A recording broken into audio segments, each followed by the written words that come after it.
The most luxurious designs often look simple because every unnecessary detail has been removed. Today, how to design high-end minimal frame compositions. Open Canva and create a 1080 by 1080 square canvas. Begin with a warm white background and keep the workspace intentionally uncluttered. Insert one large rectangular frame slightly off-center and upload your primary image. Adjust the crop carefully so the subject feels balanced and prominent. Duplicate the frame and move the copy behind the original.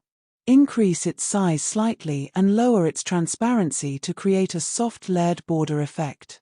Add a thin geometric line near one side of the composition and reduce